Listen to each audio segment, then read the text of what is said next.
কোনো মানুষ যদি পরকীয়ার সাথে সম্পর্কিত হয়ে থাকে বিবাহিত অবস্থায়, তার শাস্তি কি হতে পারে সে বিষয় নিয়ে আমরা আসলে একটু ক্লিয়ার করি। অথবা কোনো নারী যদি বিবাহিত অবস্থায় যদি পরকীয়ার সাথে সম্পর্কিত থাকে, তার শাস্তি কি হতে পারে সেই বিষয় নিয়ে মূলত আমরা আলোচনা করব ইনশাআল্লাহ। আসুন আমরা শুরু করি। আল্লাহ রাসূলুল্লাহ সাল্লাল্লাহু আলাইহি ওয়াসাল্লামের কাছে একজন জনৈক মহিলা এসে বললেন, ইয়া রাসূলুল্লাহ, ইয়া হাবিবাল্লাহ, আমি আমার কাজের ছেলের সাথে জিনা ব্যভিচারের সাথে লিপ্ত ছিলাম। আমার শাস্তি কি হতে পারে? তখন রাসূলুল্লাহ সাল্লাল্লাহু আলাইহি ওয়াসাল্লাম তার সাহাবী একজন উনাইস রাদিয়াল্লাহু তাআলা আনহুকে বলেন, হে উনাইস, তুমি একটু তদন্ত করে দেখো আসলে কি নারীটা কি জিনা ব্যভিচারের সাথে লিপ্ত হয়েছে কিনা সেই বিষয় নিয়ে। তখন উনাইস রাদিয়াল্লাহু তাআলা আনহু তদন্ত করে দেখতে পেলেন, হ্যাঁ, অবশ্যই ওই নারীটা বিবাহিত অবস্থায় কাজের ছেলের সাথে জিনা ব্যভিচারের সাথে লিপ্ত ছিলেন। তখন নবী সাল্লাল্লাহু আলাইহি ওয়াসাল্লাম আদেশ করলেন, হে উনাইস, ওই নারীটাকে তুমি জিনা ব্যভিচারের সাথে যেহেতু লিপ্ত হয়েছিলেন, তাকে রজক মেরে পৃথিবীর জমিন থেকে শেষ করে দাও।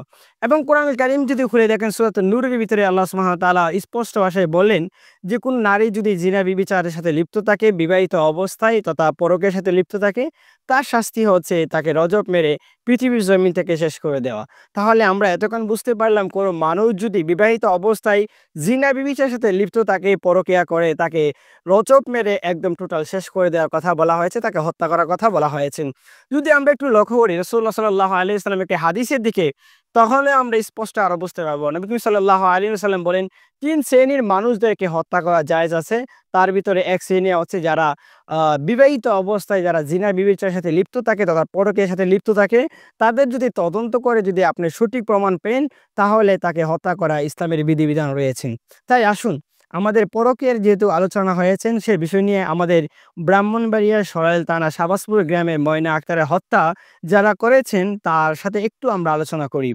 ময়না আক্তারকে যারা হত্যা করেছে, অনেকে আমাদের সোশ্যাল মিডিয়ার সাহায্যে যারা মুফতি আছে তারা অনেকে দাবি করছে যে ময়না আক্তার মা এবং তার চাচার সাথে একটা সম্পর্কিত ছিল, পরকীয়া একটা সম্পর্ক ছিল।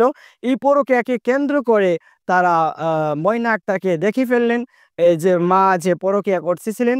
তো এই অবস্থার ভিতরে ময়নাকে সিদ্ধান্ত করলেন যে ময়নাকে আমরা একদম টোটাল শেষ করে দেব, তাকে আমরা হত্যা করে ফেলবো। সেই বিষয়ে তারা সিদ্ধান্ত নিয়ে ময়নাকে হত্যা করে ফেললেন। আল্লাহ সুবহানাহু ওয়া তাআলা ভালো জানেন, তবে আমরা অনেকে ধারণা করি, আমরা সোশ্যাল মিডিয়ার মধ্যে অনেকে আমরা মুফতি হয়ে যাই, মুহাদ্দিস হয়ে যাই। এর জন্য আমরা ধারণা করে কোনো কথাবার্তা বলবো না। অবশ্যই আমাদের প্রশাসন যারা আছে এবং যারা আমাদের দায়িত্বশীল আছে তারা সেই বিষয়টাকে তদন্ত করবে এবং তদন্ত করে তার যে হত্যা শাস্তি আছে সেই হত্যা শাস্তি অবশ্যই দিবেন, সেই আমরা দাবি করছি। এবং আল্লাহ রাব্বুল আলামিন কোরআন কারীমের ভিতরেও বললেন যে কিসাসের বিনিময় হবে এটা, যে হত্যার বিনিময়ে হত্যা। রাসূল সাল্লাল্লাহু আলাইহি সাল্লাম যে বলেছিলেন যে ৩ শ্রেণীর মানুষদেরকে হত্যা করা যাবে, সেটার ভিতরে একটাও পাওয়া যায় যে যারা জিনা ব্যভিচার করে বিবাহিত অবস্থাদেরকে হত্যা করা, এবং পাশাপাশি এটাও বলা হয়েছেন যে হত্যার বিনিময়ে হত্যা করা, সেই বিষয়টাও মূলত বলা হয়েছে। তাই আমরা আসুন কোনো ধারণা না করে আমরা কোনো মানুষের উপরে অপবাদ না দেই। আর মুমিনদের কাজ হচ্ছে কোনো মানুষের উপরে ধারণা করা, ধারণা করে কোনো অপবাদ না দেওয়া। মুমিনদের কাজ হচ্ছে এটা যে তথ্যটা জাস্টিফাই করে, যাচাই বাছাই করে 100% সত্য হলে সেটা মানুষের কাছে যাচাই বাছাই করে সেটা প্রচার করে দেওয়া। আসুন আমরা সেই বিষয়ের উপরে আমরা অটল থাকবো এবং মুমিনের অন্তর্ভুক্ত হব। আল্লাহ রাব্বুল আলামিন আমাদের বুঝিয়ে শুনে আমল করার তৌফিক দান করুক, আমিন। আসসালামু আলাইকুম ওয়া রাহমাতুল্লাহি ওয়া বারাকাতুহু।